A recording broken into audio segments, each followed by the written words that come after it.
Hello friends, welcome to installation section for the Linux. This section will include Oracle Linux as well as CentOS Linux. We are not choosing Red Hat Linux because it's licensed version and there will be issues when we wanted to install, or actually we will plan to actually install any RPMs, then there will be issue, right? So licensing is required. CentOS is replica of Red Hat, so it is of no worries. We are choosing the latest version of Oracle Linux as well as CentOS Linux. In this particular video, we will install the CentOS Linux, and in the next video, which I will be coming up pretty soon, I'll be installing Oracle Linux. Okay. Now, as you can see that I have Workstation 14 Pro, that is VMware, already open on my desktop, and we will need to actually create a new virtual machine. For that, what I will do, I usually choose to segregate my machines. I have different machines, right, in different environment. So what I will do, I'll create a new folder and I will name this as Linux VMs. Okay. That's done. Now we will choose a new virtual machine. Don't choose typical installation, because when you go to CentOS official website and when you install the zip file or the ISO file, the problem with it is when you attach that and try to install it, and there will be an error. You will not be able to resolve it. So better what we will do, we will first complete the configuration and then we will attach the ISO file so that it starts installing. So choose custom advanced. Let this be the default. One more thing is, if anybody do not have licensing for VMware Workstation, then you guys can also choose VirtualBox, that is Oracle product, that is free licensed. So it's not different. Both of them are virtualization technology. Let's move on. We are not going to choose the ISO, as I already said. We are going to install the operating system later. Let's first complete the configuration. Okay. We are choosing Linux as we are installing Linux. Okay. Because currently there is no option to choose CentOS version 8, so we will be choosing the most kind of up-to-date version, or kind of very near to, right, version 8 is CentOS 7. So let's say next. I will name this virtual machine as CentOS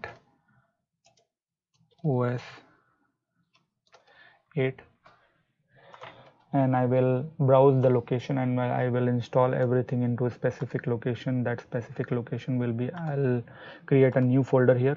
I will say CentOS 8 and say okay. Okay, so everything will be installed here under this folder. Let's go next. I'll choose let it be. You guys can choose a processor accordingly, right? Now choose the memory, that is RAM. I'll choose 4 gigs. I have ample amount of memory, so what I will choose is 4 gigs. That is enough for me. You can go below than this. You can go for even 2.5 GB, but better to select 3.5 or 4 GB to get a better performance. Say next. I will choose the bridge networking. Why I'm choosing the bridge networking? Because it's actually replicating my IP addressing scheme, whatever router is providing, and whatever DHCP at my home router is leasing. So that is 192.168.10. That is what this particular virtual machine is going to get. I will say next. Everything will leave default. Recommended. Okay, recommended. You need to create a virtual disk. Why this is needed to be created? This is where whatever software or whatever things you're going to install on your virtual machine, right? So this is kind of a C drive to your Windows. So when I open the C drive, right, or any drive, this is needed to actually store anything, right? So yes, that the virtual disk. Okay, select it to create a new virtual disk. I will create 60 gig of hard disk. You can even go for 45 gig, but choose safer option, that is 60 gig, that is fine. Now in regards to these options, when you see these three options where one is checkbox and two are radio buttons, when you say and select allocate all disk, now what will happen is virtual machine is immediately going to allocate that 60 GB, right? So it's kind of that 60 GB will be pulled out of your hard disk and you won't be able to use it. It will be specifically used for this virtual machine. If you want to be more dynamic, then you can select virtual disk into multiple split virtual disk into multiple file. What will happen in this is whatever the current requirement is to install this operating system, and whatever you install the RPMs, right, currently, I'm not talking about future, whatever you have installed currently, that is the amount of space it's going to take. So let's say if your root as well as the the RPM whatever you are trying to install, let's say you are trying to install HTTPD or bind services, right, DNS server. So those RPMs take some space, let's say 250 MB. So if root has been given some specific space plus 250 MB or and lump sum 500 MB, other than that no space will be acquired, and that space will be remaining for your use, for your current use in your hard disk, right? So I hope I made it clear. So let's say next, disk file, where we are going to store this disk file. I'll actually store this in the same place.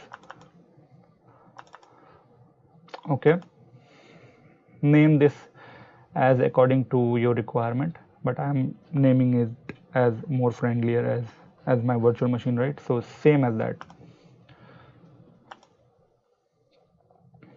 Everything looks fine. This is kind of overall view of whatever you have selected during the next options or different pages.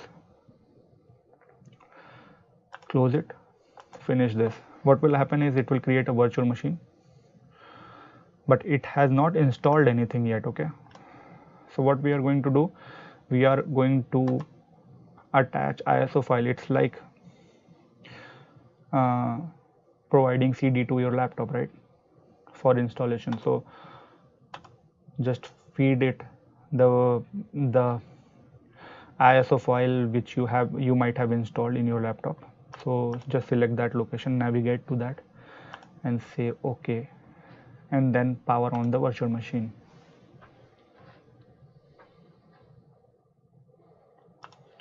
Okay, just click in the middle of this window, the icon, the mouse cursor goes away, then you can actually navigate to different options. Go to install CentOS Linux 8 and then press enter. It will take around 1 minute or 1.5 minutes to actually come up to the GUI page where we will actually select different options. So I'll pause this video until that specific space, that specific area is reached. So it will say starting installer. It's still going on. It's been 45-50 seconds already. I'm still waiting for that window. So yeah, it's coming up. So for anyone whose IO or the hard disk is slow, or the older hard disk HDD, right, that may take more time. Mine is solid state drive, so it takes lesser amount of time. Say continue as per your language. I'm selecting English, so yes, next. Now whatever has been selected, it will automatically refresh and just pick up the value.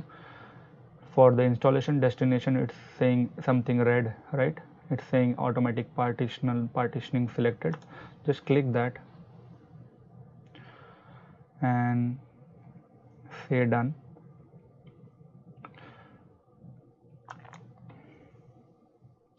Currently we are not doing the custom partition, but in Oracle Linux installation I will come up with the custom partition creation. Then you guys can see how to create different partitions. Okay, so it will automatically refresh and that red stuff goes away. Kdump, make sure to uncheck it. Now for the software selection, server with the GUI should or must be selected, otherwise what will happen, if you actually select the other options you will get a black screen. You don't want that, right? So make sure to select server with the GUI, say done, select the time zone,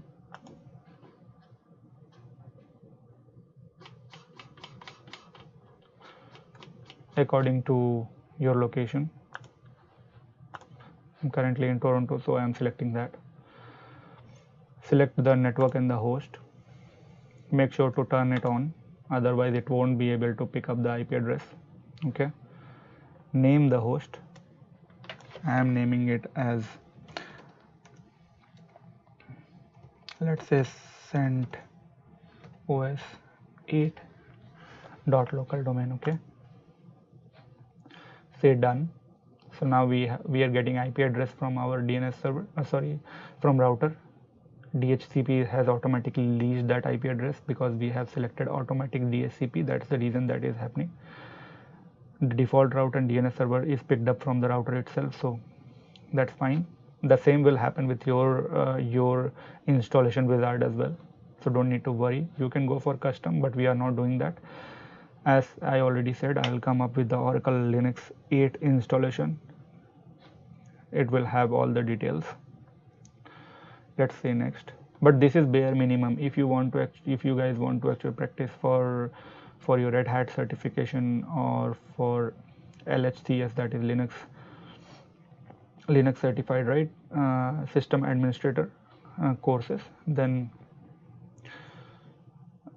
you guys might need to install this way, and that would be fine. You don't need to play around with IP address until the chapter or your certification section will say to modify your IP addresses and those stuff. So leave it as it is, and it has no issues. Okay, so let's not go for manual. Say done, say begin installation. What it will do, it will go and identify everything. It will partition the slash, that is root, and it will create and install the specific binaries. Okay, and different packages. Let's set the root password. It is very important. Okay, so make sure to enter the password and remember that this is root password.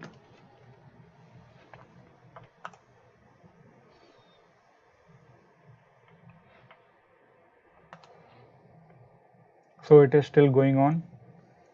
It will take some time. There are 1332 packages needed to be installed. I think it will take around maybe 10 minutes, 15 minutes.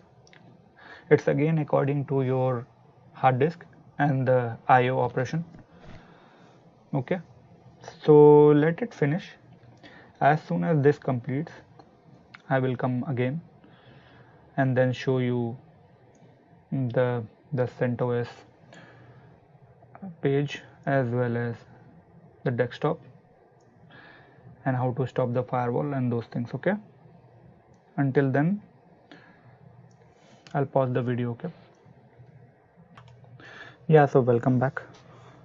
So this actually took me around 12 minutes to finish it.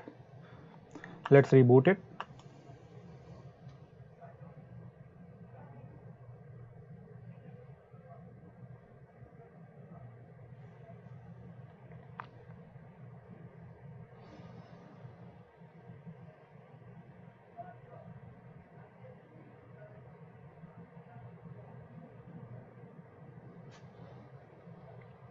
Yeah, it's coming up.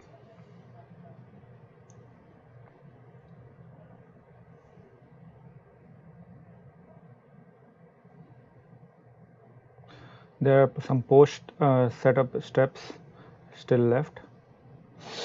Let's see if there are any. Yeah, so license information needed to be accepted, so just say yes and then say okay. Don't need to create user. Now we will see the first page, the login screen.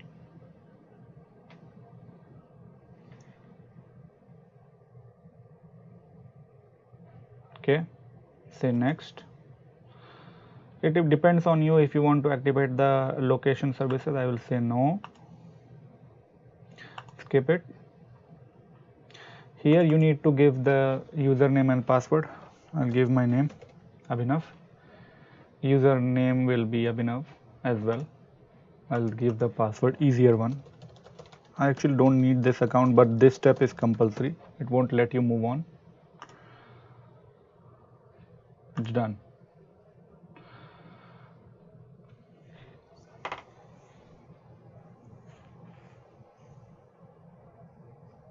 Just a second. Good. So we are at the first page, that is login screen. I will not be logging in with Abhinav user because that user do not have any privileges. Root is going to install everything, and so better to start using the root, and then eventually in future make sure to create another user, provide them some specific privileges or the secondary group, so that you don't need to use root, because root is very powerful user. Whatever command you will be running, let's say remove command, that is rm command or whatever command it is, right, it's going to immediately run without giving you warning, so you don't want that. So better don't use root. And also for the security purposes as well, make sure the root password is actually kept into either vault or kept into the secret place, so that the password is not in clear text or not ever exposed, right? So let's log in with root user.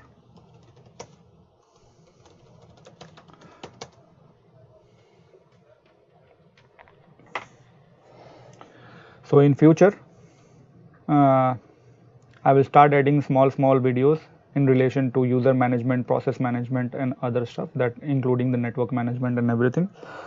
So please make sure to visit my channel and keep looking for those videos.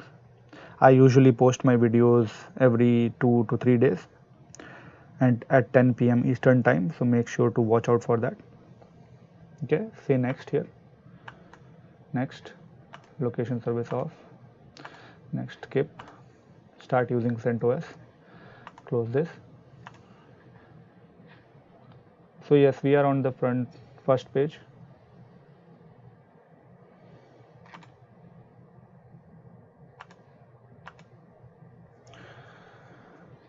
We need to open the terminal.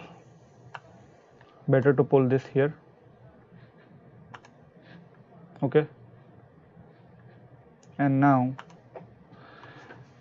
let's run the command. Let's first check the internet. Okay, so for checking the internet, what I will do, I will install the bind package. So yum install -y bind.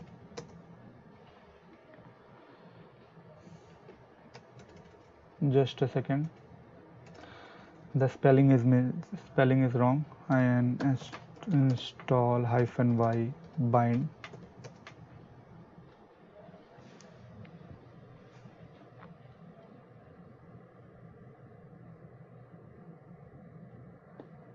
Okay, it will go through everything and it will install everything. So if you want to shut down the firewall, what you need to do is systemctl is the command. So systemctl stop firewall d service. Okay, now check the status.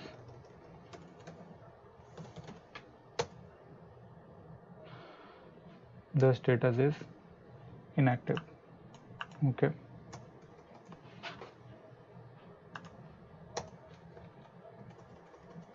So this is done. We have validated the internet, we have validated the firewall. What we need to do now, it's like, let's check the IP address whatever is assigned. ifconfig,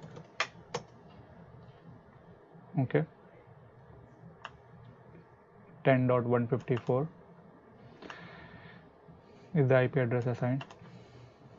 And let's check the version of the CentOS. uname, this is the command uname -a. It will give all the options for versions, for version as well as different switches, right? So it will give the date and everything, right? So why I am saying that is, when you want to know the switches, right, what A does or other switches does, just say help -h. Sorry about that.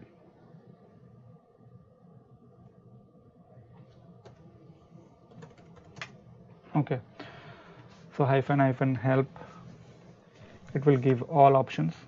In -a, you can use -s, it will give you kernel name, it will give you -n, which is node name, and the different stuff, right? Operating system, hardware, platform, processor, and everything. A actually gives everything. That is the reason we used A. Okay, and clearly it says that this is Enterprise Linux 8.